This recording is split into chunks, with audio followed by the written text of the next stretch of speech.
Et oui Pascal, c'est le 20e numéro de notre podcast Grand Angle aujourd'hui, que l'on avait imaginé et conceptualisé ensemble l'été dernier. Il y a un an pile. Exactement, que l'on a ensuite mis sur pied finalement assez rapidement.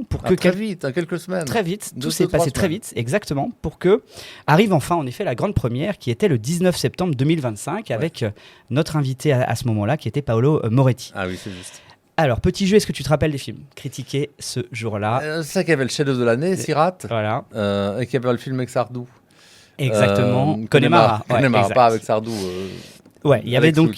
Notre film préféré de la C'était saison. déjà notre film détesté un peu. Hein, Ouais. exactement. C'est un leitmotiv. Donc en effet, il y avait Sirat, comme tu l'as très bien dit, d'Oliver Laché, dont on va reparler d'ailleurs un petit peu plus tard dans l'émission. Renoir, qui était à Cannes. Les Linceuls de Cronenberg. C'est vrai. L'Aventura de Sophie Le Tourneur. Ouais. Et puis donc Connemara de Alex Lutz. Je n'aurais pas su me rappeler des trois autres. Ouais, bah moi non plus, franchement. Mais en tout cas, dès cette première émission, on voulait marquer notre identité à défendre un cinéma éclectique, indépendant et de qualité, imposer notre regard sur des sorties parfois plus intimes, mais qui méritent toute notre attention. Un cinéma parfois plus exigeant, mais bien plus nourrissant. Et bien sûr, lors de nos face-à-face critiques, ne pas toujours être d'accord. Ça, c'est un peu l'idée. On aime bien ne pas être d'accord. Exactement. C'est un peu le leitmotiv, l'idée. Et d'ailleurs, c'était le cas justement avec le film de Sophie Le Tourneur, que j'avais beaucoup aimé et que tu n'avais pas du tout aimé, mais toujours dans un débat plutôt constructif. Absolument. Et qui laisse systématiquement, en tout cas, la place. Pas d'hystérie, t'as pas raison, j'ai tort. Ou le on laisse l'espace à l'autre d'argumenter. Et en tout cas, c'était le cas déjà avec Sophie Le Tourneur. 10 mois plus tard, l'aventure continue, et plus que jamais, parce qu'on est aussi fiers d'avoir pu enregistrer 3 émissions en direct du Festival de Cannes cette année. C'était fou quand on y pense. Ouais, et puis, on a débarqué là-bas. Exactement. Et finalement, c'est très bien passé. Et puis, on remercie encore nos collègues critiques Yal Salat, des Cahiers du Cinéma, qui était venu avec nous, Théo Ribéton des Arocs et de Libération, et Tobias Sarrazin de Cinéfeuille, qui avait participé à ces 3 émissions. On jouait le jeu sans trop savoir où ils mettaient les pieds. Exactement. Et ça s'est super bien passé. Ouais. Et cette délocalisation cannoise de Maine, évidemment qu'un début. Nous qui allons enregistrer d'autres émissions spéciales en direct du Festival de Locarno début août, tout bientôt. Ouais. Et on l'espère normalement en septembre à Venise. À la Mostra de Venise. Exact. J'ai vanté notre éclectisme dans les choix de nos films critiqués, mais j'en ferai tout autant pour nos invités tout le long de ces émissions, avec aujourd'hui un improvisateur, Éric Lecoultre, qui va nous rejoindre tout à l'heure, des réalisateurs, Jiménez Rao ou encore Mathias Carlier, un musicien, Marius Micol, des directrices de festivals, avec Émilie Bugès ou Vania Hayon, une politique avec Joël Bertossa qui était venu, et puis un immense artiste qui nous avait rejoint aussi, en l'occurrence Zep. Et chacun à leur manière ont su apporter un éclairage décisif à la fois sur leurs relations intimes au cinéma, leur domaine artistique et professionnel, mais plus largement également leur relation au monde et à notre société en réussissant systématiquement à établir un pont entre ce qu'ils sont et ce qu'ils représentent. Et n'oublions pas toujours nos conclusions, nos charmantes conclusions d'émission, en nous élevant contre les grandes infamies du monde du cinéma avec nos coups de gueule et en nous extasiant de petites pépites à dénicher avec nos coups de cœur, et on en a à partager encore aujourd'hui.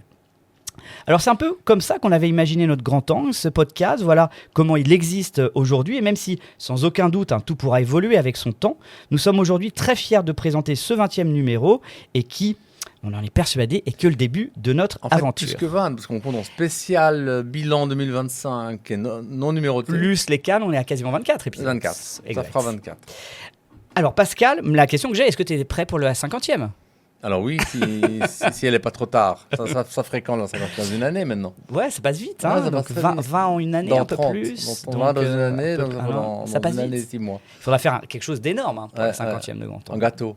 Mais quelque chose. Il faudra délocaliser quelque part. On rappelle tous les invités de Grand Angle. À Toronto, quelque part, on verra. À Sundance. Tous les invités de Grand Angle, rappelés. Tous. Ouais, ce serait pas mal, les 50. Ouais. Alors, bienvenue à tous pour ce Grand Angle donc, numéro 20. On va commencer par un face-à-face critique. Alors, qu'est-ce que notre programme du jour ? C'est très simple. On va parler d'abord du blockbuster anesthésiant avec l'Odyssée de Christopher Nolan. Pas du tout anesthésiant, mais bon, passons. Voilà. De l'humour théâtral avec de la comédie française de Martin Darondo et Bertrand Huskla. d'Humanitude avec Soudain de Ryoseke Hamaguchi. De la Palme d'Or 2026 avec Fjord de Christian Mungiu. Et de Bébé à canine avec Nightborn de Anna Bergholm.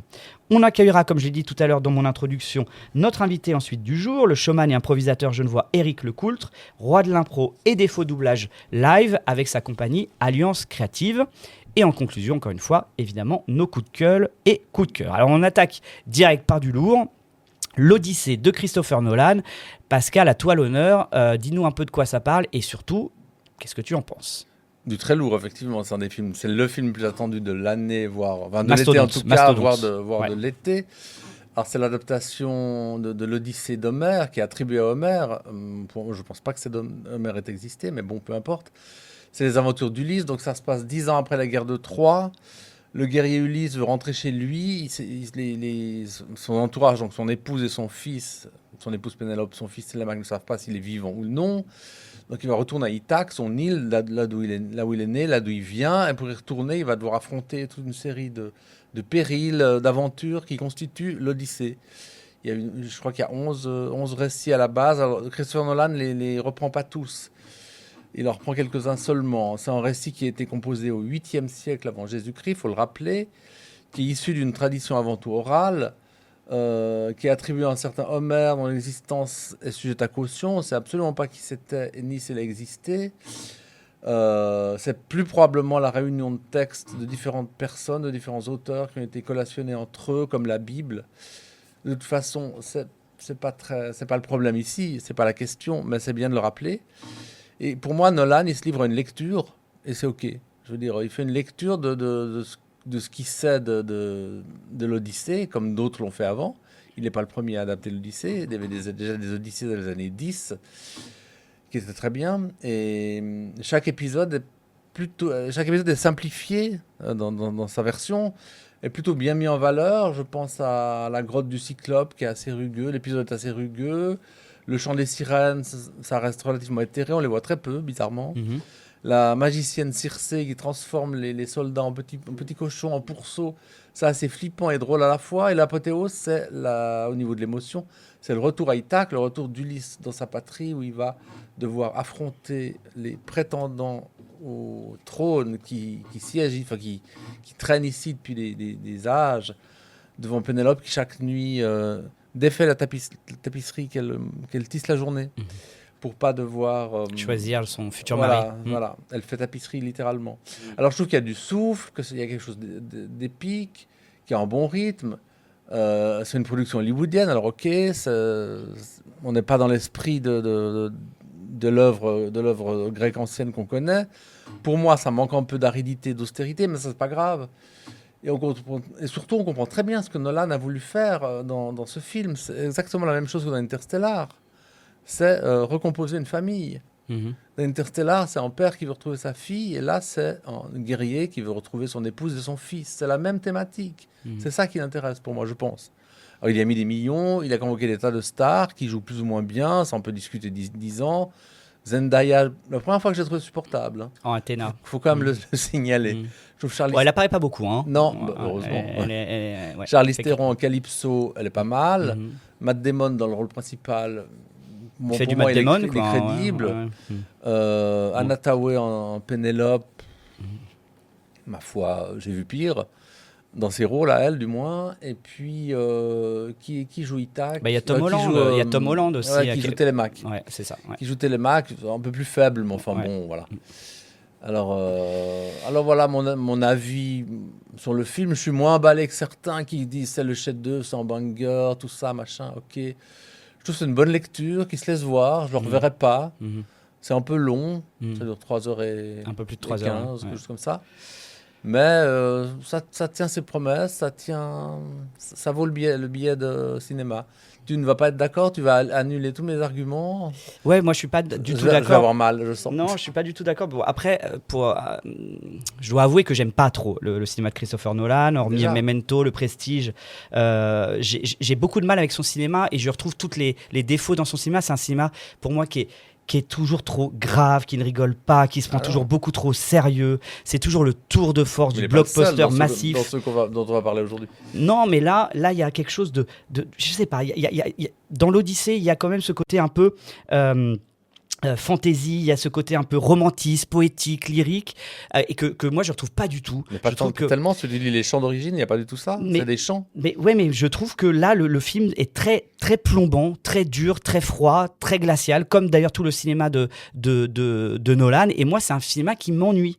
C'est un cinéma qui m'ennuie parce que je trouve que tu disais que il a schématisé. Moi je trouve qu'en effet les schémas narratifs sont super simplifiés. Les relations. Ça durerait 8 heures voire plus. Ouais, mais les relations émotionnelles sont minimisées. je trouve qu'il n'y a aucune émotion qui se dégage du film, rien. Je C'est trouve à la le film fin. à froid. 5 minutes à la fin, et c'est la seule chose intéressante du film, c'est lorsque Ulysse, en effet, va expliquer qu'il prend conscience que d'avoir exterminé en fait un peuple à Troie, et ben il va rentrer dans un basculement civilisationnel, et qu'à partir du moment où il a fait une forme de génocide en fait, en exterminant tout un peuple à Troie, et bien il vient de bousculer totalement l'équilibre qui était en fait avec cette fameuse loi de Zeus, qui était un équilibre un petit peu de bienveillance et de paix, et que à cause de ce qui vient de se passer, un basculement civilisationnel et probablement une nouvelle ère de chaos qui va s'ouvrir à cause de lui. Donc ça, je trouve ça intéressant. C'est 5 minutes du film.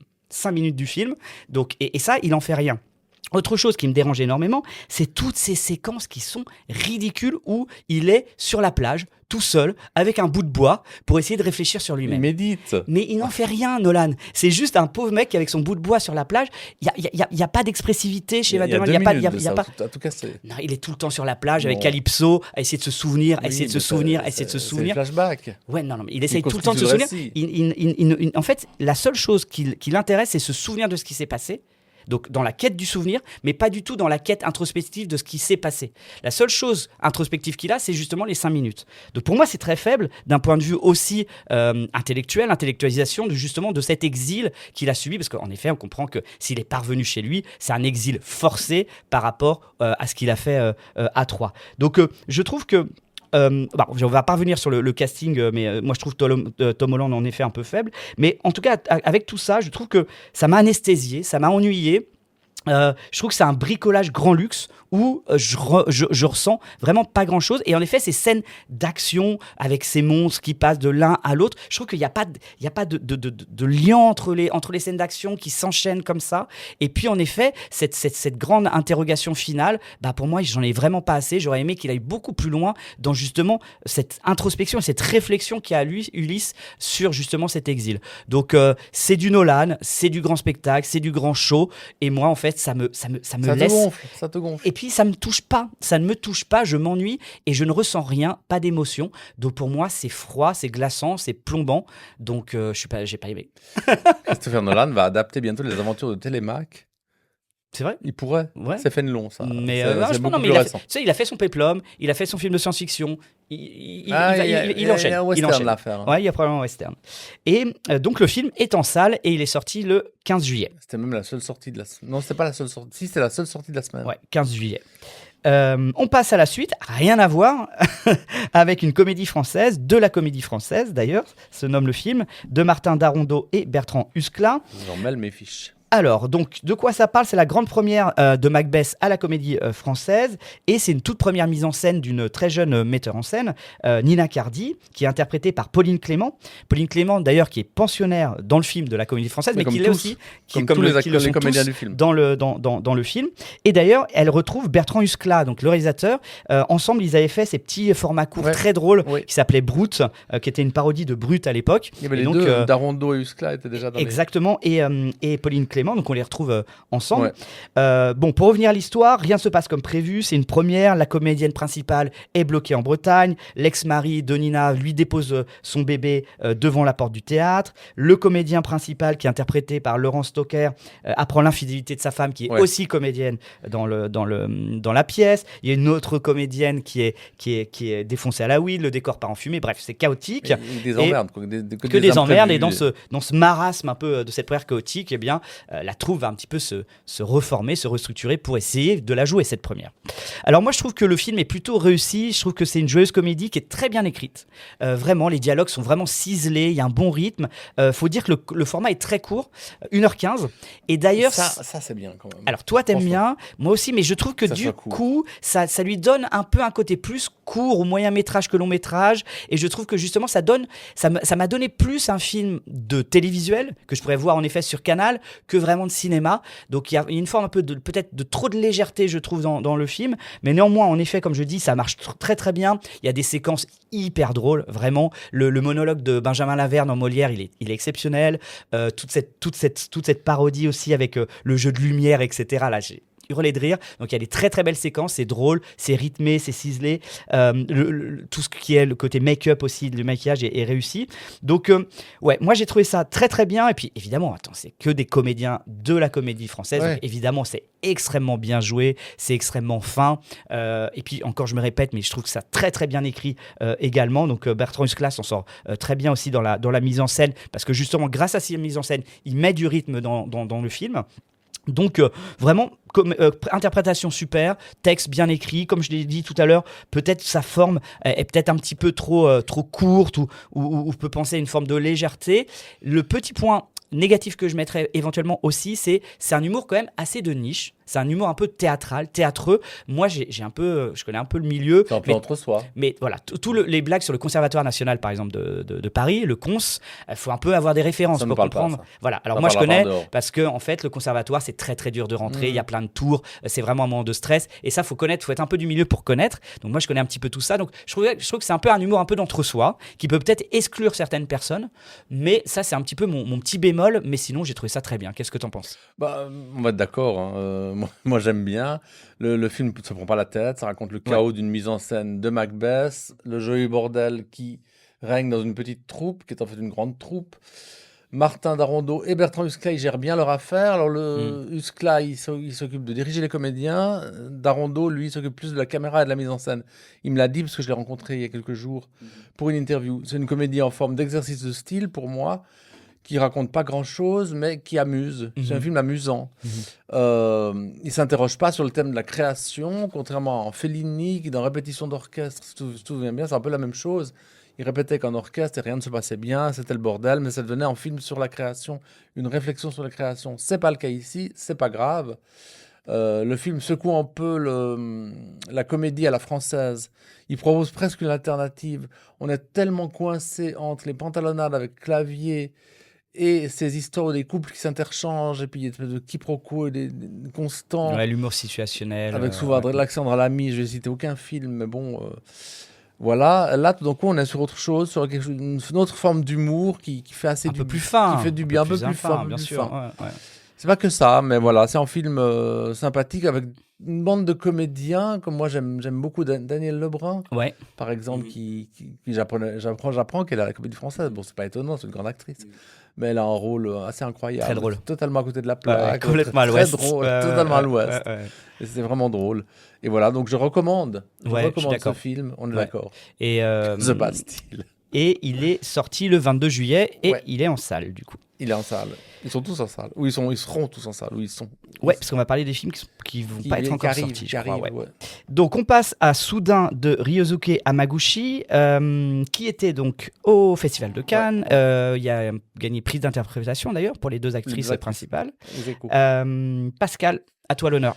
Alors le film, je vais brièvement résumer, tourne autour de Marie Lou, qui dirige un établissement pour personnes âgées et qui essaye d'instaurer une philosophie de soins basée sur l'écoute et la dignité des résidents. Ce que certains de ses employés contestent. Alors elle va rencontrer Marie, une metteuse en scène de théâtre qui se bat contre un cancer, on ne l'apprend pas tout de suite. Et cette rencontre va chambouler sa vie. Le film témoigne donc de cette rencontre et d'un constat impossible et d'une philosophie de soins qu'elles vont discuter entre elles. L'humanitude, je crois. L'humanitude, c'est ça. Il y a des films qui se bonifient avec le temps. C'est pas tout à fait mon cas avec ce film. Je l'aimais bien à Cannes, sans délire. Là, je me laisse dans un souvenir un peu plus mitigé. Je trouve très théorique et presque trop théorique. L'exposé de ce qui s'appelle justement l'humanitude envahit trop le film, envahit tout le film. Et cette mise en pratique, moi, ça me laisse un peu froid. J'ai quand même des doutes sur ce qui est exposé. J'arrive ni à croire, ni à adhérer à un programme qui prend un peu des allures de... Pourtant, il y a des mises en application dans le film. Quand Ouais, même. qui ne me convainquent pas. Mais voilà, ça c'est mon Personnellement, ouais. Mais en tout cas, il ne fait pas que de la théorisation. Non. Il y a de la mise en pratique. Il y a quand même un très très long tunnel entre les deux femmes, une discussion de presque 1 heure. Ouais, avec un paperboard. Ouais, en mode très théorique. ouais, très. Et anticapitaliste aussi. Voilà, aussi. Après, les deux actrices, alors, je ne me souviens plus du nom de la comédienne japonaise. Tu te souviens? Je l'ai pas en tête. Et voilà, on est nuls. Ouais. Mais Virginie Fira, Ouais. face à elle, elles sont très bien. Le prix d'interprétation Toutes les deux ensemble. ex aequo à Cannes, Mm. voilà. Le film tient la route malgré ces 3 heures, malgré ce tunnel qui est quand même un peu je long. trouve ça assez brillant, quand même. Ouais, Ouais. je sais, t'avais adoré, t'as fait une pastille à Cannes Exact. sur ce film, sauf erreur. Tout à fait. Mais j'arrive pas, même pas, je dois un peu lutter pour m'intéresser à ce qu'on me raconte, à ce qui se joue dans la fiction. À part ça, je préfère quand même ce film au précédent film d'Hamaguchi, Le mal n'existe pas. Ah ouais? Ok. Ouais, que je trouvais plus allusif et pas très humble. Avec soudain, il y a quelque chose de plus frontal, de plus direct entre le spectateur et le film. Il y a un côté prosélyte qui, moi, j'aime pas beaucoup, qui m'a un peu agacé. D'ailleurs, j'ai fait des recherches et j'ai vu qu'en Suisse, il y a un institut qui prône l'humanitude à Bossonnan, à Fribourg, qui est destiné aux professionnels de la santé. Donc, si on veut s'inscrire, C'est des formations. c'est en des fait. formations, Ok, ouais, ok. c'est des formations pour ce qu'on voit dans le film. Donc, du coup, je me suis dit, c'est un film qui prosélyte, c'est un peu comme Ça, ouais. Ouais, non, moi je sais. Je fais ma mauvaise foi là, mais Mais je vois ce que tu tu veux vois dire. ce que je veux En dire. tout cas, en tout cas, par rapport à ce que tu l'as dit, par rapport à son précédent Voilà. film, je trouve que c'est un film plutôt modeste. Enfin, il y a une forme de Ah modestie oui, dans, oui, dans c'est ce sa que je manière dis, de c'est ce filmer. que je dis, ouais. Ouais. Donc voilà, en gros, mon avis qui est pas aussi positif qu'à l'époque de Cannes, ça va pas changer, mais il reste que c'est quand même exemplaire pour les actrices. Ouais, moi je trouve ça formidable comme prix. Là, pour le coup, le jury s'est pas trompé, je trouve. Le choix était bon, ouais, le choix était bon. Il n'y avait pas tellement d'alternatives. Ouais. Puis les deux ensemble, c'est Cannes. bien. Ouais. Il y avait Adèle Exarchopoulos dans Garance. Et là, j'ai fait exprès. Non. Je fais exprès. Bah, moi je suis un peu plus emballé que toi. Je trouve que, en effet, tu l'as bien dit, je trouve que chez Hamaguchi, il y a ce côté très pédagogique avec cette humanitude, en effet, très théorie, Ah, quasiment c'est l'habitude, documentaire, en fait, hein, avec, en effet, cette humanité qui est prônée le retour à l'écoute, à la remise en mouvement du malade, à l'accompagnement, à la bienveillance, au toucher aussi. Mais, contrairement à toi, je trouve justement que le basculement de la théorie à la pratique me va très bien. Et je trouve que il va faire naître de la théorisation l'intime, et t'en as très peu parlé, mais cette amitié naissante et Entre les deux femmes. elle est très très belle, Oui, elle est vrai. bouleversante. J'en ai pas parlé, c'est vrai. Exactement. Ah, où il y a ces deux femmes qui viennent de cultures différentes, qui ont deux langues différentes, qui viennent de deux mondes différents, Se le monde révéler par le médical et théâtre. Il y a un truc étonnant là. Exactement, qui se rejoignent par le théâtre et qui vont peu à peu fusionner. Et je trouve que là, le film prend toute sa hauteur grâce justement au basculement de la théorisation à l'intime avec ces deux femmes.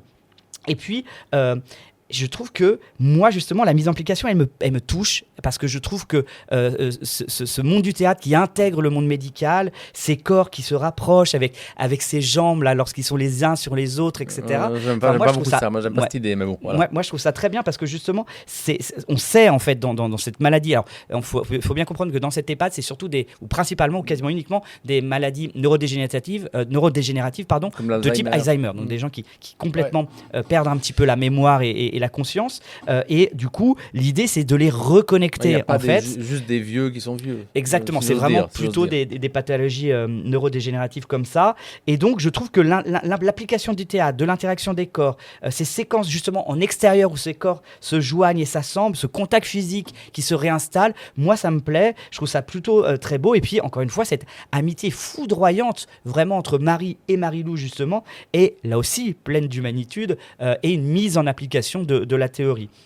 Donc je trouve qu'on a un équilibre judicieux ici. Je trouve que le film est plutôt solaire, aérien, modeste, on l'a dit tout à l'heure, plutôt doux, mais jamais mièvre, jamais mielleux pour moi. Pas mielleux, non. Et je trouve qu'il nous amène à repenser nos relations aux autres, à reconsidérer les liens que l'on crée et les liens sociaux, à rebâtir ou reconsidérer le bien commun. Donc vraiment, moi je trouve qu'il y a une force vraiment tranquille Alors, aussi. chez moi, il n'a pas cet effet-là. Ouais, moi j'ai ressenti ça et je trouve qu'en effet, il y a une force tranquille de ce film. Il y a une sorte de pesanteur, mais dans le bon sens. Je parlais de mauvaise pesanteur tout à l'heure avec Nolan qui nous écrase. Il y a une sorte de pesanteur, mais de forme de modestie, de bienveillance là, dans ce que nous fait Hamaguchi. Donc moi je trouve le film très beau, ça m'a ému, ça m'a touché. Je trouve que le concept est très intéressant ici. Donc ouais, très positif. De mon côté. J'entends. Est-ce que tu vas aller à Bossonnan sur des cours? Donc je me suis inscrit à la formation. Si vous voulez me rejoindre à la formation de l'humanité, non. C'est un Fribourg, il faut aller là-bas. Ouais, mais pourquoi pas? Oui, Pourquoi pas? Et le film, donc du coup, pour le coup, celui-là n'est pas encore sorti. Il sortira plus tard le 12 août. Voilà. Pendant le festival de Locarno. Exact. Et on passe à un autre mastodonte là, à Fjord de Christian Mungiu. Encore plus gros mastodonte. Un gros mastodonte parce que c'est évidemment la Palme d'Or de Cannes 2026. Fjord. Alors, Fjord, petit village en Norvège. Ça se passe dans un petit village en Norvège où s'est installée récemment la famille Georgui, je ne sais pas trop comment le prononcer, un couple roumano-norvégien et leur enfant, et qui vont en fait, leurs enfants vont rapidement se lier d'amitié avec une autre famille voisine norvégienne. La famille Georgiou est très pieuse, d'un christianisme évangélique très conservateur, et va se trouver peu à peu au milieu de ce village, au centre des interrogations et des rumeurs quant à l'éducation de leur enfant, jusqu'à ce que le film bascule lorsque, à l'école, on va découvrir justement des ecchymoses, des bleus sur le corps de leurs enfants. Des enfants, ouais. Donc forcément, le service de protection de l'enfant se rend chez eux pour intervenir et va se mettre en place, en effet, des démarches pour retirer en fait leur enfant, ou du moins le temps du jugement de ce qui s'est passé pour maltraitance. Alors, je trouve, et ça on en avait parlé dans une émission à Cannes. On l'a traité celui-là dans Exactement, Cannes, on l'avait traité avec le numéro 3. Je trouve le film un peu cadenassé dans sa construction, plutôt théorique aussi. Fjord, c'est pour moi, et Mungiu ici, est vraiment le film de festival, cochant vraiment toutes les cases comme Minotaur, on en avait déjà parlé, avec un sujet universel ici sur évidemment le choc idéologique, le choc culturel, la confrontation de ces mondes qui vont entraîner non pas l'écoute, comme on vient de le dire avec Soudain d'Amaguchi, non pas la compréhension de l'autre, mais le rejet, la menace avec au fond la réponse juridique et ces longues séquences de procès, parce qu'on est face à deux mondes, un monde très conservateur, pieux, avec cette éducation très conservatrice, et donc ce couple, et une société qu'on pourrait quasiment décrire de wokiste, progressiste norvégienne, et les deux mondes évidemment s'opposent et s'attaquent. Donc là où le film à la fois, c'est pour ça que je suis très ambigu avec ce film. Il me semble que tu aimais à Cannes. Moi j'ai bien aimé, mais je m'interroge un petit peu, c'est-à-dire que je trouve plutôt bon, mais ça me questionne la raison. Parce que ce que j'aime bien, c'est qu'il y a un doute. Il y a un doute chez Mungiu qui nous met, c'est-à-dire qu'on ne voit jamais les bleus, on ne voit jamais réellement ce qui s'est passé. On est toujours sur ce doute porté sur cette famille religieuse. Est-ce que ses parents ont vraiment violenté leur enfant ou pas? Est-ce que ces bleus existent vraiment? À quel point, en fait, cette petite société norvégienne autour est en train de juger de manière unilatérale et arbitraire ce qui s'est passé ou pas? Donc ce doute-là, je le trouve intéressant parce qu'il est questionnant, mais en même temps, qu'est-ce qu'il veut nous dire Mungiu? Et ça, c'est vrai que c'est une réflexion qu'on peut avoir. Est-ce qu'il ne nous dit pas que, justement, c'est plus possible d'être religieux, c'est plus possible d'avoir une religion aujourd'hui dans une société progressive comme la nôtre? Est-ce qu'il ne se met pas trop, justement, du côté de cette famille religieuse en disant, regardez, quand on est religieux, pieux, on ne peut pas éduquer les enfants comme on peut, on essaye de nous retirer les enfants. Donc là, il y a quand même un malaise assez profond pour moi dans cette interrogation-là, parce que je ne sais pas trop où va le film. Je trouve que cette Palme d'Or, pour moi, est compliquée à interpréter parce qu'elle met le feu, elle l'asperge de plein de questionnements, sans nous donner réellement de retour, sans nous donner réellement de questions. Alors tu vas me dire, peut-être c'est probablement le but aussi de Mungiu ici, mais par exemple, dans une thématique similaire, moi j'avais beaucoup plus apprécié le RMN, son film précédent, qui était dans des thématiques de xénophobie, etc., un peu similaires, que j'avais vraiment préféré. Donc là, c'est un film qui me perturbe. Alors tu vas peut-être me dire là aussi que c'est bien, que c'est bon signe qu'un film comme ça est perturbant, questionnant, mais c'est vrai que moi c'est un film qui me laisse un petit peu un goût amer, c'est-à-dire qu'il y a des côtés positifs, des côtés très prodigieux évidemment chez Mungiu de mise en scène et d'analytique sociétale, mais en même temps qui m'interroge aussi sur le fondement de sa pensée par rapport à la place de la religion. Qu'est-ce que tu en penses? Moi je trouve que, comme tu le dis si bien, juste maintenant, c'est le prototype du film à Palme, du film à prix dans un festival comme Cannes. Il aurait pu être à Venise, il aurait Lion d'Or. Et ça se voit ça se voit à 200 mètres, presque trop. C'est une construction qui est très droite, qui est très rigoureuse, qui est presque froide, comme ça, un peu dogmatique. Mais pour moi, encore beaucoup trop allusive. Et là, c'est le problème. Et c'est là où je ne suis pas d'accord avec ce que tu viens de dire. C'est qu'en refusant de montrer les ecchymoses, il manipule le récit et il manipule le spectateur. Et moi, je trouve qu'il devrait les montrer. Ça déplacerait le curseur dans une autre sorte de film, dans une autre thématique. Là, on est dans un film, finalement, qui se base que sur le doute. Ouais, c'est ça. Sur le doute qui est détaché de tout contexte, de toute autre thématique. On a beau dire les problèmes de religion, les problèmes de société, mais si on voyait les ecchymoses ou pas, ou si on pouvait juger, se faire un avis nous-mêmes sur les ecchymoses, Ecchymose ne veut pas dire mauvais traitement, à part ça, peut-être d'autres... C'est peut-être voilà. une chute. Mais il joue là-dessus. Hein. Il joue un peu là-dessus, mais c'est presque un peu facile. Alors bon, s'il avait géré ça aurait fait un autre film, et on n'a pas à décrire ce qu'un film n'est pas, mais voilà. Ouais. Mais quand même, sur ce point-là, d'abord, je diverge avec toi, et je trouve qu'il y a un peu trop de films où le metteur en scène, il refuse de prendre parti. C'est un peu ça. Je ne sais pas ce qu'il veut nous dire juste. Là, c'est ça. C'est un peu perturbant. Oh, on est ouais, un c'est un peu peu perturbant. entre les deux. Quoi. En plus, il nous balade pas mal quand même. C'est assez long, c'est 2h20, 2h15. Ouais. Hein. Alors ça va. Je trouve que la longueur, elle est plutôt justifiée. Mais... C'est un peu l'honneur de leçon aussi. C'est un peu le principe de ces films à palme, comme celui de... C'est toi qui as cité Minotaur, ouais, bien sûr, qui est encore... Je trouve qu'encore au-delà encore du film à palme. Mais d'ailleurs, les deux ont gagné les prix. Hein. Je ne sais pas ce qu'il a eu, Minotaur, le Grand Prix du jury. Grand Prix, ouais. Toi, aurais mis Osloon dans le même panier, mais c'est pas du tout le même rien panier. À voir. Non, rien à voir, on est d'accord. Rien à voir, ouais. Donc voilà, cette Palme d'Or, je la trouve un peu lourde. Elle arrive un peu avec toute son autosuffisance, diaprée dans une espèce de dignité d'auteur, intouchable. Un peu autoriste, ouais. C'est bien d'être autoriste, mais là, il y a un côté, je prends la pause, je vais chercher ma palme. Je suis meilleur que les autres, c'est un peu chiant. Et puis et je trouve que moi qui aime le doute, mais là je trouve qu'il est mal à propos, il est mal placé, il est déséquilibrant et perturbant. Donc c'est pour ça que c'est pas un film qui emballe, c'est un film et comme j'ai dit, hein, qui au minimum justement est questionnant. Donc ça c'est quand même. Ça me fait penser à tout ce qu'on évoque en film qui s'appelait, je sais pas si tu l'as vu, L'ombre du doute d'Aline Isserman avec Alain Bachung. Il était soupçonné d'avoir des attouchements sur sa fille. On voyait jamais rien, mais jusqu'au bout, on avait le doute qui nous taraudait. Et c'était beaucoup mieux parce que c'était finalement... Ça s'embarrassait pas de contexte politico-social. Alors que là, oui. Là, ça s'embarrasse de tout ça. Absolument. Ça va un peu trop tout traiter, tout digérer. Globalisant. Ouais, absolument. Et ça, moi, ça m'emmerde un peu. Surtout qu'il y avait en compétition, moi, il y avait des palmes qui n'ont pas eu de palmes. Hein. On est bien d'accord. Ouais. Il y en avait un surtout. Clair. Ouais. Un film de 3 heures. Non. Si.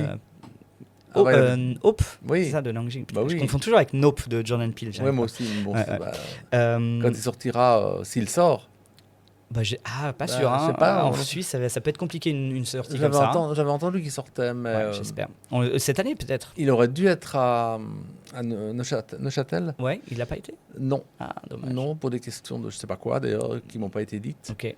Ouais, il aurait eu toute sa place. Ouais, il aurait pu être Locarno, peut-être moins. Non, Locarno, non. Pourquoi pas? Je sais pas, trop violent. Trop fantastique. Trop violent. Ouais. C'est pas si violent que ça. Hein. Oh, quand même. Ouais. C'est quand même assez déchaîné. Mais en tout cas, on vient pas sur notre avis. C'est vrai que, en tout cas, c'est une Palme d'Or qui nous déçoit quand même. C'est possible que je relativise encore les choses. Je vais peut-être aller le revoir. Il y a une projection bientôt. Mais avant la sortie, parce qu'il sort tard. Alors oui, le film sortira le 19 août. Voilà. Il sortira le 19 août. La semaine après Locarno. Et on passe au dernier film, Nightborn de Anna Bergholm. Pascal, vas-y, attaque sur ce film d'horreur. Ou Yön Lapsi, c'est son vrai titre. Ok. C'est quoi, en norvégien? En finlandais. Puisque c'est un film qui est en partie finlandais. Comme sa réalisatrice qui est finlandaise, Anna Bergholm. Okay. Alors c'est l'histoire de Saga et John, un jeune couple qui a envie de faire un enfant et ils partent s'isoler, s'installer à la campagne tranquillement pour construire une famille. Saga est enceinte et leur rêve va vite se transformer non pas en rêve mais en cauchemar, puisque le bébé est visiblement démoniaque, diabolique, et c'est avec le mal que le couple va devoir composer et non pas avec le bonheur. Et c'est un sujet qu'on a déjà vu dans d'autres films, notamment Rosemary's Baby de Polanski. C'est un sujet relativement récurrent dans le film d'horreur, pas tant que ça quand même. Il y avait L'Enfant du Diable de Peter Medak, je ne sais pas si tu te souviens, avec George C. Scott, qui traitait de ça, puis d'autres films comme It's Alive de Larry Cohen, et ces 2 suites ou 3 suites qui traitaient de bébés... De bébés démoniaques. Sataniques ou je ne sais pas quoi. Alors là... ça peut aussi se comparer à Die My Love de Lynn Ramsey, mais je trouve que, au contraire à Die My Love, là au moins Anna Bergholm, elle joue la carte du vrai film d'horreur. Elle va dans le genre, elle va à fond, elle aime ça. Elle fonce, ouais. Elle dynamite cette dictature de l'enfantement qui est une espèce de valeur suprême dans notre société, mais moi qui m'emmerde au fond. Personne n'ose s'attaquer à ça. Là, en plus, ça se fait attaquer, ça se fait démolir par une femme. qui tape un peu sur les valeurs, le conformisme de notre société. Elle détruit de l'intérieur tout ce romantisme suranné dont le monde entier fait commerce. Ça me plaît. Ce côté-là un peu méchant me plaît.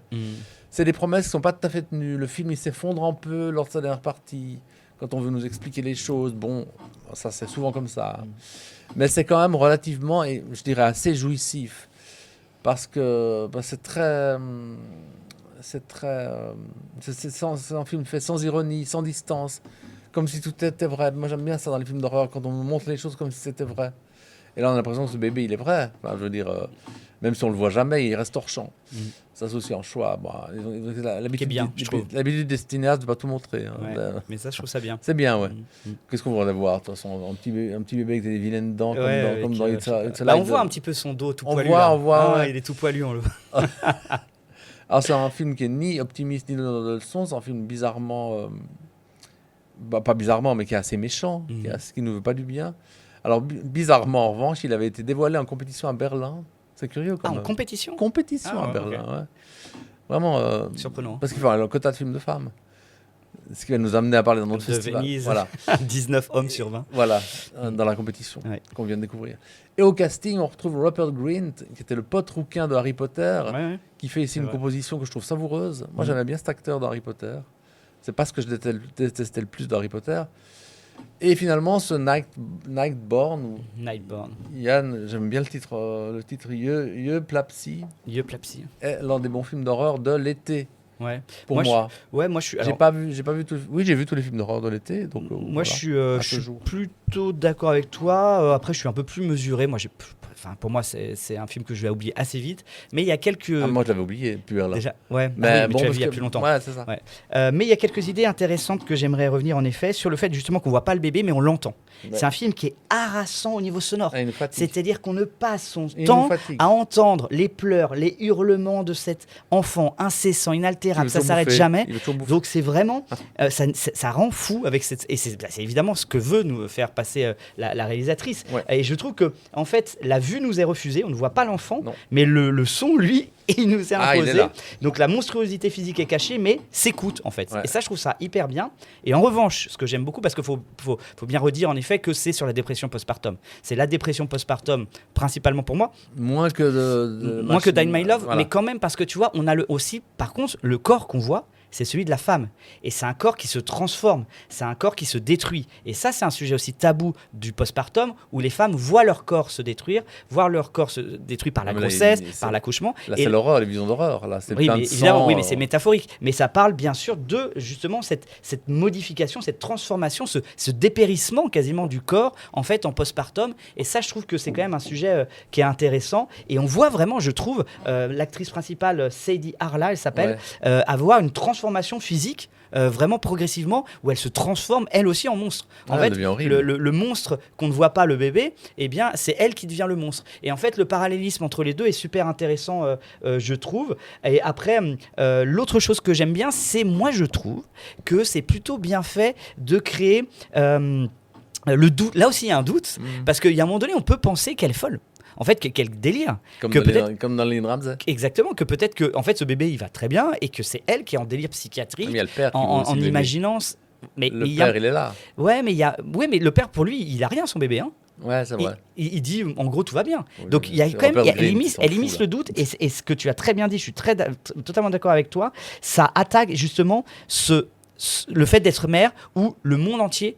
quand on est mère, on ne peut pas imaginer une femme ne pas être heureuse d'avoir un enfant. Ouais. On ne peut pas imaginer. L'entourage ne peut pas. Les parents, les amis, tout le monde est là, mais tu dois être heureuse, ton enfant est né. Et en fait, le film parle bien de ça. L'injonction au bonheur. Exactement, où elle n'est pas heureuse en fait avec cet enfant. Non. Et en fait, tout le monde lui en veut de pas être heureuse, tout le monde lui en veut de ne pas aimer quasiment son bébé. Et ça encore, dans la dépression postpartum, je trouve que là, c'est bien ici. Donc il y a quand même plein d'idées comme ça, de cette dépression du physique, de cet échangement des corps entre le bébé et elle, de cette question de la maternité, etc., qui sont vraiment très intéressants. Comme tu l'as dit aussi, franchement, je suis quasiment totalement d'accord avec toi, tout le côté un peu fantasmagorique de cette forêt un peu interdite, toute la grande partie finale, franchement, c'est un peu raté, ça tombe un peu. Ouais, ça tombe à plat. Donc c'est dommage parce que le film aurait pu être vraiment d'une autre épaisseur, mais c'est vrai que toute la partie finale est un peu paumée, perdue. Et puis c'est vrai que moi je trouve tout le côté un peu fantastique là, etc.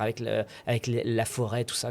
Franchement, les plantes qui poussent, ça c'est un peu, ça sert pas à grand chose. Et puis ça perd un peu justement la tension du film. Mais voilà, franchement, il y a quand même pas mal d'idées dans le film qui sont hyper intéressantes. Mais c'est vrai que pour moi, ça m'a pas non plus transporté. Mais il y a quand même plein d'idées. Il y a plein d'idées intéressantes et notamment sur ce problème de dépression postpartum. C'est un deuxième film. Elle a fait un premier film qu'on n'a jamais vu, Egg, quelque chose comme ça.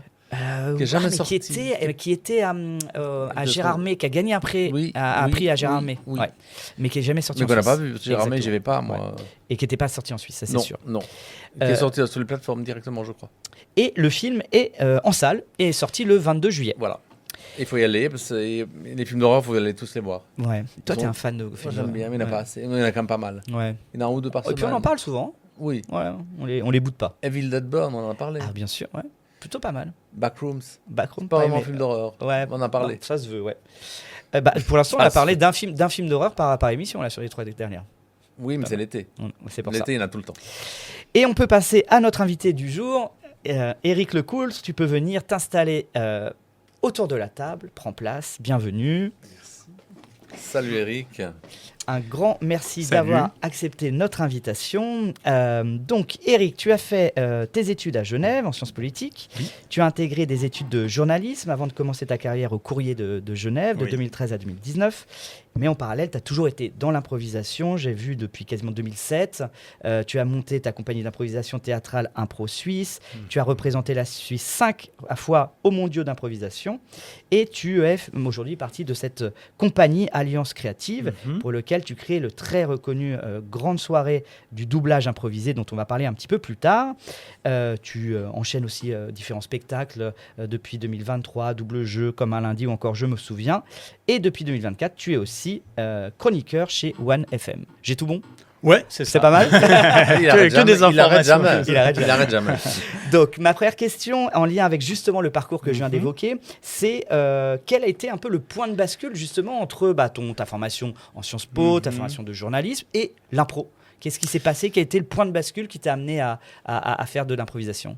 Je pense que c'est la passion, parce que l'improvisation, comme tu l'as dit, j'en fais depuis 2007 et c'est quelque chose que j'ai pas arrêté de faire de plus en plus. Et donc, je menais ma carrière de journaliste au Courrier et tout d'un coup, je faisais tellement d'improvisation, j'en faisais de plus en plus. Puis, j'avais la chance sur certains de ces spectacles d'être payé. Et je me suis dit à un moment, j'avais presque 2 jobs. Et je me suis dit, est-ce que je tente le coup d'essayer de mettre toutes mes billes d'un côté, du côté de la passion. Et c'est ce que j'ai tenté en 2019. Après, ce que je n'avais pas prévu, c'est qu'il y allait avoir quelques mois plus tard une pandémie mondiale qui allait mettre un petit coup à ce projet. Heureusement, on s'en est relevé et tout. Vrai, mais oui, voilà, c'est vraiment j'ai choisi la direction de la passion. Parce que voilà, depuis que j'ai commencé à faire de l'improvisation, c'est un peu une drogue. Et pour parler de ces doublages improvisés, déjà, est-ce que tu vas peut-être nous rappeler un petit peu ce que c'est ? Et moi, ce qui m'intéresse quand j'ai regardé un petit peu tout ça, il y a des extraits un peu de partout, des séries old school, d'interviews, de pubs même, etc. Et moi, la question que j'avais, c'est comment vous choisissez les extraits ? Comment vous arrivez à choisir ? Est-ce que c'est parfois le public qui choisit ou c'est vous uniquement ? Est-ce que vous arrivez à déceler des extraits, un élan comique, j'imagine, qui vous dit ça peut être bon pour nous ? Comment vous arrivez à choisir Est-ce qu'il y a des droits aussi ? Je veux savoir s'il y a des droits à payer par rapport aux extraits choisis. Alors, sur les droits, comme on est sur des extraits très courts, utilisés sans le son, on part du principe que c'est le droit à la parodie. On va essayer de faire au décalage et tout. Il y a une marge d'interprétation qui peut nous permettre de pouvoir utiliser ça. C'est clair que si on utilisait les musiques de films, ce serait un autre problème. Ça, c'est beaucoup moins ouvert à interprétation, on va dire. Donc, il y a ça. Sur le choix, on va dire que on a un peu des fois maintenant, comme on commence aussi à être connu avec ce spectacle, on a des fois des gens qui nous écrivent sur les réseaux comme ça en nous disant tentez tel film, il y a des scènes intéressantes. On va dire que ce qui nous intéresse au maximum, c'est qu'il y ait qu'il y ait du dialogue et que ce dialogue par l'image soit inspirant. C'est un peu dit comme ça, c'est un peu vague, mais c'est que un extrait particulièrement bien, c'est un extrait où on voit que les personnages vont ressentir quelque chose. C'est-à-dire qu'un extrait qui est un peu tout plat, alors oui, on va pouvoir interpréter dessus, improviser dessus, mais on sera moins surpris. Alors qu'un extrait où tout d'un coup, il y a une rupture émotionnelle qui va se former, là, tout d'un coup, on va devoir essayer de la justifier, et cette justification, c'est un peu la surprise qui vient et qui est inspirante en improvisation. Et donc, en réalité, tout peut être matière à être un extrait à doubler, mais on va essayer de chercher ça, et aussi peut-être on cherche des extraits où le sens n'est pas trop fermé. C'est-à-dire que quelqu'un qui est avec un extrait avec un flingue et puis quelqu'un qui est en train de tuer un autre personnage, on pourra difficilement parler d'autre chose que ce qui est en train de se déjà, il y a déjà une lecture. Ouais. Alors que des extraits dont le sens est un peu ambigu, il est encore à construire, c'est ça qui va être, à mon avis, les plus inspirants pour nous. Puis il y a des films que moi, personnellement, j'adore, c'est les films qui laissent beaucoup de silence entre les répliques. J'avais fait le portrait de la jeune fille en feu de Céline Sciamma, et c'est un extrait où toutes les émotions sont très contenues, ce qui fait que ça nous laisse une énorme marge. Enfin, des répliques sont dites et tout d'un coup on se rend pas compte, mais il y a un silence derrière, et ça crée un effet comique qui est assez délicieux. Ouais. J'ai vu aussi que, pour parler un peu cinéma, tu viens de le faire avec Céline Sciamma, tu as été à l'origine de Red Apple aussi, un spectacle d'impro en hommage à Tarantino, parce que tu es un grand fan de son cinéma, j'imagine, et est-ce que justement tu aurais envie, ou un autre cinéaste là en tête qui te donnerait envie de parodier ces films, un cinéaste qui te plaît, qui te touche, ou tu te dis j'ai envie justement d'aller un peu le chercher, d'aller le taquiner? Il faut que ce soit un cinéma qui soit reconnaissable par tout le monde, pas prendre Hamaguchi. Tu vois.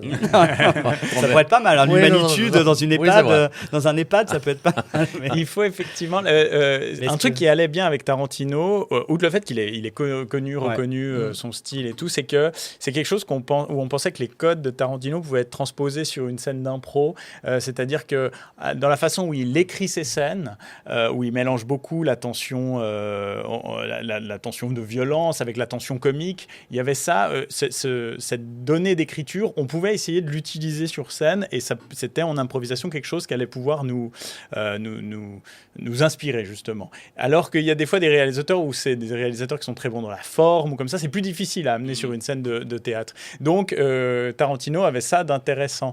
Il faudrait trouver d'autres réalisateurs qui ont un peu justement une patte d'écriture. C'est pas facile. Hein. Et c'est pas évident. Alors une fois j'avais fait, mais c'était pour un spectacle précisément, quelque chose à la manière de Wes Anderson. Alors pour le coup, c'était vraiment une recherche formelle, et un peu dans ce sous-jeu qui donne un peu à ces personnages, le côté un peu sous-expressif. Et ça, on avait vu qu'en impro, il pouvait y avoir des choses assez intéressantes. Mais par exemple, il y en a qui ont tenté à la manière de Spielberg et tout. C'est très difficile parce que Spielberg, c'est beaucoup les plans de caméra, c'est beaucoup... tas de genres. Il y a et c'est très peu identifiable d'un coup, justement. Ce qui fait que ça se prête moins à ça. Mais oui, je pense qu'il y aurait d'autres auteurs qui pourraient être intéressants à retravailler. J'aimerais savoir comment la troupe s'est formée, à peu près combien il y a de pensionnaires, parce que c'est un peu comme les pensionnaires de la Comédie Française. Vous êtes toujours un peu les mêmes, mais pas toujours non plus.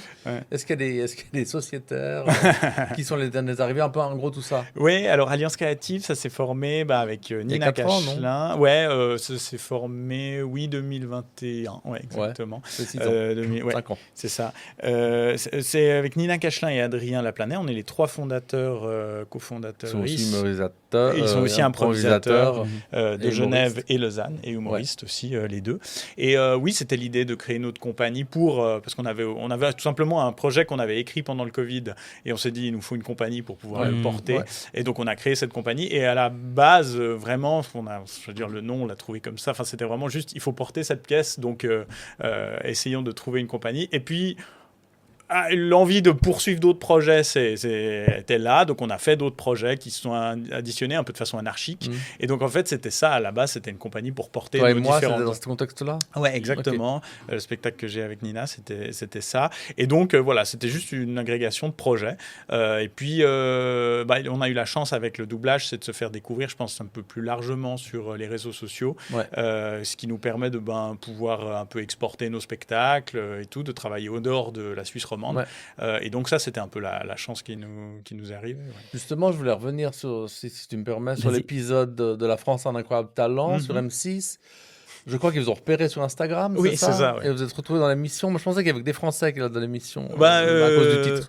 Non, parce que ça fait 20 ans qu'ils font cette émission, donc au bout d'un moment, s'ils veulent de la variété tourne dans en les rond. numéros, Ah, il faut qu'ils Non, aillent je crois qu'il y chercher. a des gens de toute Ouais. origine. Ok. Hein. Ah oui, non, on s'est retrouvés le jour du tournage, il y Comment avait ça des s'est gens passé qui venaient de... Ah bah, J'aimerais alors, bien savoir comment ça s'est passé. Parce que... c'était un peu surréaliste, donc ils nous ont contactés, puis nous, au début, on a un peu hésité, parce qu'on s'est dit, c'est de l'improvisation, puis on s'est dit, on n'est pas sûr, enfin, on n'est jamais sûr à 100% du travail que ça... Enfin, Non, du- non. Bien du sûr, résultat final. Donc, on a un peu hésité au début, puis on s'est dit, bon, finalement, allons-y et on va y aller en mode on n'a rien à perdre.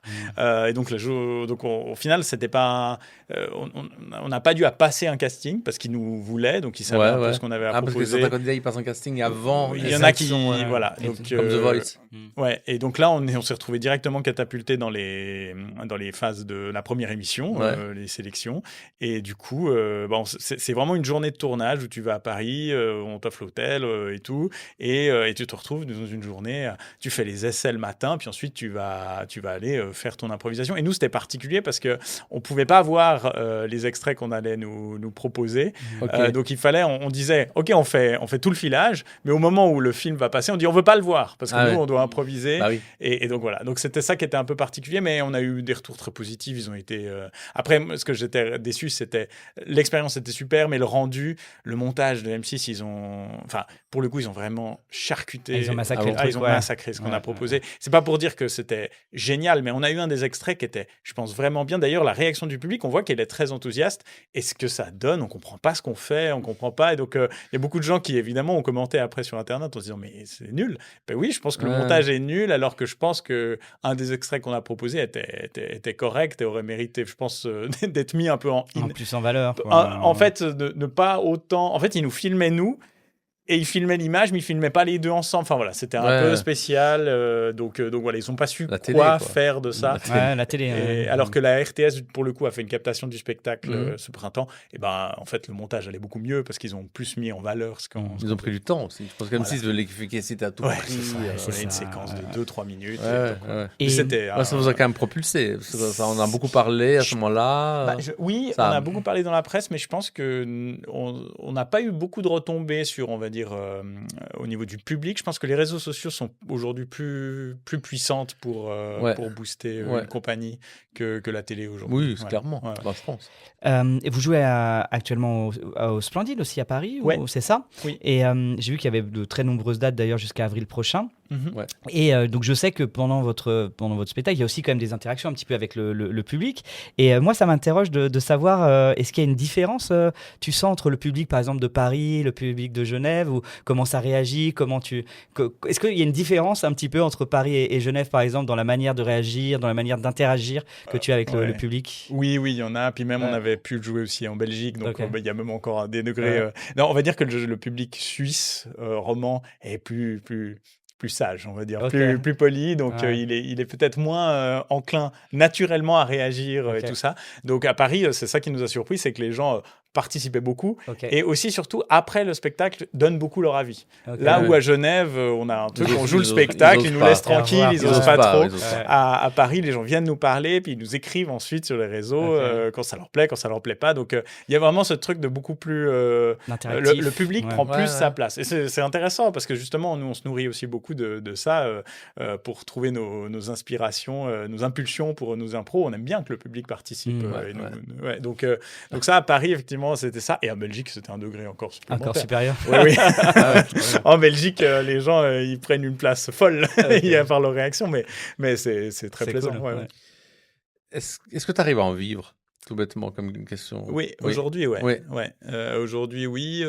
Depuis que j'ai arrêté le courrier, j'avais toujours gardé, on va dire, une part qui était un petit pourcentage de 20-30% de boulot plus administratif, qui était dans le courant un peu politique, journalistique. Des piges ou des choses comme ça? C'était des piges, je travaillais pour des associations comme ça.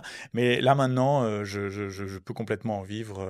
Mais c'est aussi grâce au succès du spectacle, des doublages qui... Ouais. Pour conclure, est-ce que il y a des projets futurs, des choses peut-être des spectacles en formats. écriture, d'autres formats, Oui, d'autres choses formats, qui vont bientôt arriver? Oui, alors dans les formats, c'est vrai qu'on a les doublages qui ont pris beaucoup de place, mais à la base, ce qu'on fait, c'est vraiment le théâtre improvisé.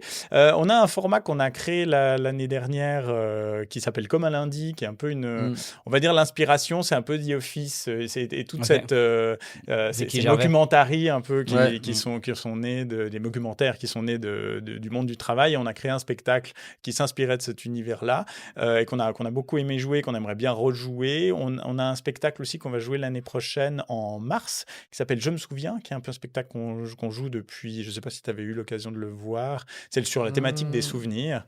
Qui a un rapport avec Pérec ou... Alors pas directement, le directement, nom est inspiré, mais c'est vraiment l'idée on part du début du spectacle, on va dans le public avant le début et on va chacun récolter un souvenir qui est lié, un souvenir authentique d'une personne du public qui est lié à une thématique. Par exemple, la thématique de l'échec. Puis je vais récolter un souvenir chez une personne du public sur l'échec. Et après, on commence le spectacle chacun, on est 4 comédiens et comédiennes, et on restitue ce souvenir. Et du coup, on a enregistré 4 souvenirs qui sont dans une forme qui vont créer des boucles un peu comme ça, et qu'on va réécouter pendant le spectacle. Et nous, on va se servir de ces souvenirs comme d'une inspiration pour créer une sorte de mosaïque un peu de scènes qui vont se jouer. Et c'est un de mes spectacles, je pense, préférés que j'aime jouer. Et du coup, on va le rejouer en mars. Ce sera à l'Espace culturel Concorde qui va ouvrir en septembre, donc à Vernier. Et voilà, on sera très content de le jouer. Trop bien, écoute, merci. J'avais encore une petite question, si je peux me permettre, plus polémique. Attention. Il y a quelques années, j'en avais discuté avec une des responsables d'impro suisse, que je ne vais pas citer. On se disait que l'impro n'était pas assez reconnu dans la ville de Genève, pas assez soutenu financièrement. Est-ce que ça a changé, ça ? Est-ce que par rapport aux théâtres qui sont subventionnés, qui sont soutenus, l'impro, elle ne l'était pas tellement, elle n'était pas du tout, un peu déconsidérée comme ça? C'est difficile. Alors, l'année dernière, on a eu notre premier soutien par la ville de Genève. Donc, je peux difficilement cracher dans la soupe. Ça a changé. Donc, je vais pas... ça a changé. Sans doute, la ville... mais je pense que la ville prend conscience aussi qu'il y a une richesse à Genève, mais dans toute la Suisse romande. Je pense que la Suisse romande est une terre d'impro qui, à l'échelle francophone, est plutôt foisonnante. Et donc, c'est intéressant qu'aujourd'hui de pouvoir... Ça se modélise sur Paris, il y en a beaucoup aussi. Mais... Oui, à Paris aussi. Donc, ils en tiennent compte qu'avant, ils n'en tenaient pas compte. C'était vraiment... Ils ont changé. Ils ont changé. Ça faut souffrir l'impro d'une image un peu, je pense... L'image des chaussettes qu'on lance, les chaussures qu'on lance sur les gens. L'image du match d'impro. C'est ça. Merci beaucoup, Eric. Merci pour l'invitation. Donc, j'ai vu que les prochains spectacles sur Genève, j'avais noté le 3 septembre, 1er octobre, avec le doublage improvisé, justement. Et puis, vous avez fait un gros gala le 5 novembre Oui, c'est ça. On appelle l'immense gala parce qu'on aime bien mettre grand et immense dans un spectacle. C'est juste parce qu'on se la répète. Mais non, c'est un cabaret d'improvisation qu'on joue à la Madeleine. Donc, c'est du théâtre improvisé. Il n'y a pas d'écran, il n'y a pas de doublage. Et puis, de toute façon, il y a toutes les infos sur alliance-duo-créative.ch. Ça. Tu peux rester avec nous si tu as 2 minutes. Volontiers. Pour nos coups de cœur et coups de gueule. Pascal, à toi l'honneur, vas-y. Qu'est-ce qui t'énerve? Qu'est-ce que tu aimes? Alors, d'abord, je fais un petit coup de cœur sur Venise, parce qu'on a eu l'annonce de la sélection juste avant l'enregistrement de l'émission. Ce qui vous donnera peut-être une idée de la date à laquelle on l'enregistre. Alors, moi, ce qui m'intéresse avant tout, c'est la compétition. J'ai pas tellement écouté le reste. Alberto Barbera, directeur de la Mostra, a parlé. Plus que Frémaux? 10 fois plus que Frémaux. D'ailleurs, on l'a dit sur Twitter. Des gens le l'ont dit. J'ai noté qu'il y avait un Lave Diaz très court de 147 minutes hors compétition. Il est tranquille. Là. Il y a un film qui s'appelle Father Joe de Barthélemy Grossman. Ça dira peut-être quelque chose aux gens, parce que Barthélemy Grossman est de Romandie. Je ne sais plus si c'est de Lausanne ou de Genève, mais c'était un petit jeune à l'époque qui a fait un film qui avait été montré au marché du film à Cannes, puis qui a ensuite allé aux États-Unis, parce qu'il a fait. On le retrouve là. Et il y aura Schrader aussi, un nouveau film de Paul Schrader, The Basics of Philosophy. Qui est en compétition? Non, hors compétition. Schrader, En compétition, j'ai retenu que les noms des gens. Il y a Danny Boyle, Casey Affleck. Danny Boyle, ça m'intéresse pas beaucoup, mais bon. Casey Affleck, ça m'intéresse. Ah non? T'aimes pas? Non. C'est le mec qui avait fait Manchester by the Sea ou Ouais. C'est ça? C'était bien? Ouais. Il y a Marco Becci, Stéphane Brisé. Stéphane Brisé, c'est bien, Ouais, généralement, c'est bien en nouveau Herzog, un nouveau film de Ouais, Cédric Herzog, Kahn, Ouais, Cédric Kahn aussi, ouais. un Ça, nouveau j'attends. film de Koreeda. Encore Oui, oui. Il en a fait 2 cette année, le premier à Cannes, le deuxième à Venise. Lee Chang-dong, Ouais, ça j'attends beaucoup. qui a Ouais. fait Sunday, non, pas Sunday. Burning Burning, voilà. Burning, ouais. Alors Moretti, Ouais, qui était présenté ouais, comme ouais. le grand événement de la Mostra. Enfin, j'étais très fier à Barbera de le citer. Nicolas Pariser, un nouveau film de Nicolas Pariser, qui Ça, est un j'aime bon bien. cinéaste Ouais, français. tout à fait. En Tsukamoto, Shinya Mhm. Tsukamoto, et enfin le nouveau film de Florian Zeller. Oh là là, ça, Ouais, je pas sais. bon ça. Hein. Bah, ça dépend, faut voir. Ouais. Et en tout cas, il n'y a pas Fincher, il n'y a pas Tom Ford, il n'y a pas Il y a pas Guadagnino, Malik. il n'y a pas Inarritu, il n'y a pas Malik, et il n'y a pas Joel Cohen. Donc, Je me demande si je vais si je vais vivre jusqu'à ce que On va verra sortir jamais le film de Malik. On On le verra verra jamais, jamais, j'y ouais. crois plus. On va Je penser vois à que c'est peut-être Keshish. Ouais, c'est une. C'est un peu le principe des cinéastes maudits que je citais il y a 2 semaines. Ouais, mais je sais pas si on le verra un jour. Ouais. Alors, Voilà. côté coup de gueule, c'est un peu ce qui était arrivé avec Backroom il y a quelques jours. Il m'arrive la même chose avec un tweet sur Avengers Doomsday. Ah ouais, tu t'es mangé une sauce J'ai aussi. dit pourquoi il y en a encore un, pourquoi on en sort encore un, c'est pas possible, qu'est-ce qu'il faut faire pour que ça s'arrête, un truc du genre. Ouais. Évidemment, je me suis mangé une Mais sauce. surtout qu'il y a des communautés Marvel là ils arrosent. Hein. Effrayant. Ouais. C'est les mêmes souvent, je pense. C'est les mêmes. Ouais. Ah, mais je me dis, non, il faut faire quoi pour que ce film se plante? Hein. J'en ai marre. Pour que Bah, personne n'aille ça le marche, voir. ça marche de moins en moins, hein, les Marvel. Hein. Si, ça Je suis pas commence à... certain. Il paraît qu'il y en a encore 3 d'ailleurs, celui-là. D'après Non, ça s'arrête jamais. Mais d'après les youtubeurs, pas youtubeurs, les fous furieux qui m'ont attaqué, qui m'ont dit que les influenceurs. je sais pas ce qu'ils savent, c'est les Probablement. tweetos. Sinon, Ouais. c'est pas les influenceurs, Ou des c'est rien. youtubeurs. Ouais. Ça m'énerve. Il y a déjà une bande-annonce, on en parle comme un événement. Avengers Doomsday, ça va durer 5 heures, je sais pas quoi. Ça raconte une histoire qu'on va pas comprendre. Il y a les comics, si on veut lire l'histoire, qui de toute façon beaucoup mieux que les films. J'ai quasiment vu aucun Marvel. Hein. Moi, je les ai quasiment tous vus. Ah ouais. Mais on peut obliger. Ouais. Ça sort, faut en faire des papiers, donc Ouais. faut aller les voir. Ouais. Moi, j'ai le Faut- loisir de pas aller voir Ouais, ça. Ouais. non, Ouais. tu peux choisir. Mm. Donc voilà, mon coup de gueule, c'est qu'il y en a encore un. Et puis, qu'est-ce qu'il faut faire? Il faut faire quelque chose pour qu'il se plante. Mais quoi? Mais on sent la fin de cycle hein, quand même. Moi, On sent la fin de... Ouais, mais Qu'ils on aient rappelé sent, Robert Downey Jr., on sent qu'ils n'ont plus Non, rien mais- pour se Ouais, renouveler. Que tu sois au courant, je trouve ça suspect. Les gens ne devraient pas être au courant. Et Adam Driver qui dit non en permanence. J'ai vu une C'est news vrai là-dessus. Et ils vont chercher Adam Driver vas chaque aller fois. voir. Et Adam Tu vas aller Driver voir le non, film. non, ça fait 100 fois que je dis non. Il a- Arrêtez. il a laissez-moi déjà tranquille. coulé Star Wars, ils veulent vraiment. c'est vraiment le champ du signe. Non, On il va pourrait faire la même chose sur Star Wars, là, c'est vrai. Donc Donc voilà mon coup de gueule de cette fois. ouais, moi côté coup de cœur, j'aimerais parler du festival de la Bâtie de Genève avec un événement qui va te plaire, hein, Pascal. Je pense que tu l'as vu. J'ai vu ce que c'était, mais je ne savais pas que c'était dans le cadre de la bâtie. Ouais, c'est dans le cadre du festival de la Bâtie. C'est un événement autour du film d'Oliver Lackey, Sirat, dont on a dit tout le Ah bah, il y plus a une grand année. bien depuis Moins d'une année. plusieurs fois.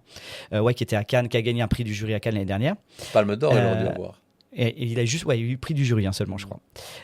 Donc l'événement va s'organiser en 3 temps. Le premier, c'est le jeudi 27 août, où évidemment ils vont passer le film Sirat, mais il sera précédé du documentaire de d'Uberto Rapizardi, qui s'appelle Vasio Luminoso, qui est un documentaire, un making of en fait du film, qui va un petit peu aller dans les entrailles du film, qui va parler un peu des difficultés aussi du tournage, des conditions de tournage difficiles dans ce désert, etc. Donc ça, c'est la première partie avec le documentaire, Ouais. le jeudi 27 août, et le lendemain, le vendredi 28 août, il y aura 2 parties. Une première partie avec une expérience immersive où ils vont projeter des images du film et des rushs sur la musique en live de Kang Ding Ray, qui est le DJ compositeur qui a fait la musique du film et qui va jouer en live face au rush du film. Et après, il y aura une fête à l'usine, une rave party à l'usine avec Kang Ding Ray, et 2 autres DJ de Berlin, Sorcery et Wallis, tous les deux donc ils viennent de Berlin. Donc les 3 vont faire une fête après en fait cette projection immersive le 28. Donc c'est le jeudi 27 et vendredi 28 août. Donc ces 3 événements sur le film d'Oliver Lackey, Sirat, qu'on aime tant. Et côté coup de gueule, je rejette du côté de Netflix qui vient d'annoncer tranquillement qu'ils ont en effet utilisé l'intelligence artificielle sur plus de 300 films et séries. Ils l'ont annoncé, on utilise l'intelligence En même artificielle. temps, ça se voit. Hein. Et en même temps, ça se voit. Et la justification, elle est pécuniaire, évidemment, parce qu'ils disent voilà. ça coûte moins cher, évidemment. Et puis, ils disent que, comme ça, ils vont faire des trucs plus spectaculaires. Ils ont apparemment utilisé 17 minutes pour utiliser un documentaire qui s'appelle The American Experiment, que personne n'a vu, j'imagine. Et donc, voilà. Donc, ça, on s'en doutait que cette machine à clic allait utiliser l'intelligence artificielle, mais là, ils l'ont clairement annoncé. On l'utilise et on l'utilisera de plus en plus. Ils ont aussi racheté une société. Il y a Ben Affleck qui avait créé une société qui s'appelle Interpositive, qui est de l'intelligence artificielle pour aider les réalisateurs. Ils ont racheté la société, évidemment, pour utiliser encore plus d'intelligence artificielle dans leurs films. Ouais. Donc voilà, alors c'est un vaste débat, hein, l'IA dans les créations. On n'a pas le temps d'en parler. Mais moi, je reste évidemment suspect, inquiet, parce que je vois pas en quoi ça va aider l'aspect qualitatif, peut-être l'aspect démonstratif, où les choses vont être plus Ça va enterrer, éloquent. ça va enterrer le reste. Mais en tout cas, voilà, c'est un vaste débat, mais moi je reste très très inquiet évidemment avec l'arrivée de l'intelligence artificielle dans la création cinématographique. Ouais, ça va quand même vite devenir n'importe quoi. Donc Ça l'est déjà, donc avec ça, ouais. Tant qu'il y a des Bruno Dumont qui restent, tout va bien. Oh, il y en a quelques-uns d'autres quand même. Oui, il y en a d'autres. Ouais, ceux que tu as cités là, Ouais. pour Venise. Ouais. C'était Apichat Pong vers Cool, on peut le citer, on peut le rajouter d'ailleurs. C'est quand qu'il fait un prochain film lui? Ouais, il aurait dû avoir quelque chose à Venise. Ça tarde, hein? Il y a un timing young à Venise, dans un coin d'une section, j'ai vu. Ça tarde. Ça tarde énormément. Merci beaucoup à tous. Merci encore Eric Merci, pour ta Eric. présence. Pascal, nous, c'est direction Locarno. On se retrouve là-bas, on va enregistrer l'émission là-bas. Voilà, les prochaines Une ou émissions seront enregistrées du festival de Locarno. Et puis, bah voilà, C'est ni merci où à ni quand ni tous. comment, hein. C'est ça qui est bien. On va voir. On improvise. On improvise. Voilà, C'est la on thématique. improvise. C'est la thématique. On improvise. Merci encore Eric. Merci. Et puis à très bientôt. À dans Ciao. quelques jours. À bientôt. Ciao, À ciao. bientôt.